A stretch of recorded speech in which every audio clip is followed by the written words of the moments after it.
Hello दोस्तों, welcome back to my channel. मैं थोल्ला भाई पीके में आपका स्वागत है। तो दोस्तों, आज का जो आपका टॉपिक है वो है क्षेत्र मिति। पॉलिटेक्निक एग्जाम में क्षेत्र मिति लेसन आपके लिए बहुत ही ज़्यादा महत्वपूर्ण होने वाला है, क्योंकि इससे दो प्रश्न तो पेपर में आएंगे। कैसे आएंगे, क्या हल करना है, वो सारी चीज़ें आज हम इस वीडियो में डिस्कस करेंगे, बहुत ही शानदार तरीके के साथ में। तो प्रश्न में आपका क्या लिखा है कि किसी समकोण त्रिभुज की भुजाएं 5 सेंटीमीटर, 12 सेंटीमीटर और 13 सेंटीमीटर है। तो आपको बताना है कि त्रिभुज का क्षेत्रफल क्या होगा। ठीक है, प्रश्न में हमें निकालना है त्रिभुज का क्षेत्रफल। तो सबसे पहला काम है आपको क्या, कि समकोण त्रिभुज का फार्मूला पता होना चाहिए। समकोण त्रिभुज का फार्मूला क्या होता है, देखो सबसे पहले ये आपका हो गया समकोण त्रिभुज। ठीक है, यहाँ पे ये जो भुजा है, सबसे बड़ी भुजा जिसको हम कर्ण बोलते हैं, ये आपका 13 सेंटीमीटर है। आधार आपका 5 सेंटीमीटर है और ये आपका 12 सेंटीमीटर है। ठीक है, समकोण त्रिभुज का जब भी सवाल आएगा तो आपको लिखना है समकोण त्रिभुज का क्षेत्रफल बराबर में 1/2 आधार गुणे में ऊंचाई। ये होता है इसका फार्मूला। ठीक है, तो यहाँ पर आपको लिखना है 1/2 आधार की जगह पे। ठीक है, आपका 5 है तो यहाँ पर 5 लिखेंगे। ऊंचाई की जगह पे 12 है तो यहाँ पे 12 लिखेंगे। 2 छक्का 12 यहाँ कट जाएगा। 5 को 6 से गुणा करेंगे 30 सेंटीमीटर का स्क्वायर, और ये आपका हो जाएगा करेक्ट आंसर। तो ये प्रश्न आपको समझ में आ गया होगा कि किस तरीके से सॉल्व करना है। बढ़ते हैं प्रश्न नंबर 2 की ओर। प्रश्न नंबर 2 में लिखा है कि किसी समकोण त्रिभुज का क्षेत्रफल 30 वर्ग सेंटीमीटर है तो छोटी भुजा ज्ञात कीजिए यदि विकर्ण 13 सेंटीमीटर है। ठीक है, सवाल में सबसे पहले यहाँ पर हम एक समकोण त्रिभुज दर्शा लेते हैं। ठीक, यहाँ पे प्रश्न में बोला गया कि विकर्ण 13 सेंटीमीटर है।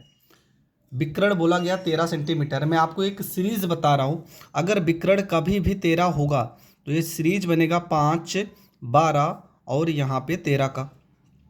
अगर विकर्ण यहाँ पे 13 ना होके 26 होगा तो आपका जो सीरीज बनेगा वो बनेगा 10, 24 और यहाँ पे 26। क्यों ऐसा हो रहा, क्योंकि 13 से कितना गुना, 2 गुना ज़्यादा। तो इसे भी आपको 12 ना करके इससे 2 गुना ज़्यादा, 5 ना करके इससे 2 गुना ज़्यादा कर देना है। इसी तरीके से अगर यहाँ पर 13 सेंटीमीटर है तो यहाँ पर एक भुजा, चाहे इसको 5 मान लीजिए चाहे इसको मान लीजिए, और एक 12 सेंटीमीटर होगा। इतना तो आपको पता है, एक 5 सेंटीमीटर होगा, एक 12 सेंटीमीटर होगा। क्यों, क्योंकि जब भी विकर्ण 13 सेंटीमीटर होगा तो आपका जो आधार और लंब होगा वो 5 और 12 ही होगा। तो इस प्रश्न में आपसे पूछा गया है सबसे छोटी भुजा ज्ञात कीजिए। तो आप सबसे छोटी भुजा क्या होगी, देखो एक भुजा 13 सेंटीमीटर है, एक भुजा 12 सेंटीमीटर है, एक भुजा 5 सेंटीमीटर है। आपसे पूछा गया है छोटी भुजा, तो आपको लिखना है छोटी भुजा बराबर कितना हो जाएगा, आपका हो जाएगा 5 सेंटीमीटर, और ये आपका हो जाएगा करेक्ट आंसर। ये प्रश्न भी आपका हो गया कंप्लीट। बढ़ते हैं अगले प्रश्न की ओर। आपका अगला जो प्रश्न है, लिखा है किसी समकोण त्रिभुज का परिमाप 60 सेंटीमीटर है। इसका विकर्ण जो दिया गया है वो 26 सेंटीमीटर है। तो त्रिभुज का क्षेत्रफल बताना है। सबसे पहली चीज़ हम यहाँ पर समकोण त्रिभुज एक मान लेते हैं। ठीक है, यहाँ पे विकर्ण बोला गया है कि 26 सेंटीमीटर है। हमने समकोण त्रिभुज में हम मान लेते हैं यहाँ पे विकर्ण अगर 13 होता, पर 13 तो है नहीं, कितना है 13 दूना 26, मतलब इससे 2 गुना ज़्यादा। तो यहाँ पर भी 5 ना होके इससे 2 गुना ज़्यादा कितना होगा, 10 होगा। यहाँ पर भी 12 ना होके इससे 2 गुना ज़्यादा, मतलब कि 24 होगा। ये जो हम रूल लगा रहे हैं पहले चेक कर लेते हैं सही है कि नहीं। हम तीनों की भुजा को जोड़ते हैं, 26 सेंटीमीटर प्लस 24 सेंटीमीटर प्लस में 10 सेंटीमीटर, क्योंकि त्रिभुज का परिमाप क्या होता है, सभी भुजाओं को जोड़ने पर अगर 60 आ गया मतलब सवाल सही है। तो 6 4 10 के यहाँ पे 0, 2 1 3 2 5 और 1 हासिल 6, मतलब हमारा जो भुजा हमने माना है वो सही है। तो आपको सीधा सा लिखना है त्रिभुज का क्षेत्रफल बराबर 1/2 हो जाएगा आधार गुणे में यहाँ पर हो जाएगा ऊंचाई हो जाएगा। तो यहाँ पर आपका हो जाएगा 1/2 हो जाएगा। आधार आपका हो जाएगा 10 सेंटीमीटर, ऊंचाई आपका हो जाएगा 24 सेंटीमीटर। 2 से 24 को काट देंगे, यहाँ पे 12 आ जाएगा। 12 को 10 से गुणा करेंगे तो 12 दहम में 120 सेंटीमीटर का स्क्वायर, और ये आपका हो जाएगा करेक्ट आंसर। तो ये प्रश्न भी आपको समझ में आ गया होगा। बढ़ते हैं अगले सवाल की ओर। एक आयताकार मैदान की भुजा 5 सेंटीमीटर तथा विकर्ण 13 सेंटीमीटर है। ठीक है, विकर्ण कितना दिया गया? 13 सेंटीमीटर।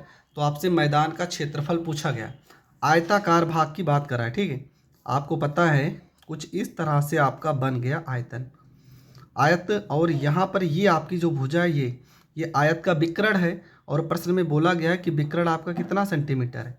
13 सेंटीमीटर है। तो पक्का ये वाली जो भुजा होगी ये 5 होगी, ये आपकी 12 होगी। इतना तो पता, हमने कितनी बार बताया कि अगर विकर्ण 13 है तो आपकी भुजाएं 5 और 12 हो सकती है। 99% केस में यही होता है। अब देखो यहाँ पे ये अगर 5, इसकी लंबाई हमेशा बड़ी होती है। चलो कोई दिक्कत नहीं, आंसर आ जाएगा आपका। ये 5 है तो आपको पता है यहाँ पर भी 5 होगा। ये 12 है तो ये भी आपका क्या होगा? 12 होगा। क्यों? क्योंकि आमने सामने की भुजा बराबर होती है। तो यहाँ पे सीधा सा आपको लिखना है आयत का क्षेत्रफल बराबर, फार्मूला हो जाएगा लंबाई गुणे चौड़ाई। लंबाई आपका 5 सेंटीमीटर, चौड़ाई आपका 12 सेंटीमीटर, गुणा कर देंगे 12 पंचे 60 सेंटीमीटर का स्क्वायर, और ये आपका हो जाएगा करेक्ट आंसर।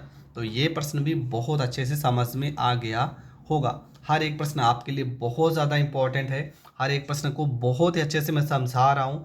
हर एक प्रश्न आपको समझ में भी आया होगा। अगर यहाँ तक हर प्रश्न समझ में आया है तो आप वीडियो को ज़्यादा से ज़्यादा लोगों तक शेयर करें। अभी क्षेत्र मिति का लगभग 5 या 6 भाग होगा। हर एक भाग आपके लिए इंपॉर्टेंट है। हर एक भाग आप ज़रूर देखना। मिलेंगे नेक्स्ट वीडियो में, तब तक के लिए जय हिंद, जय भारत।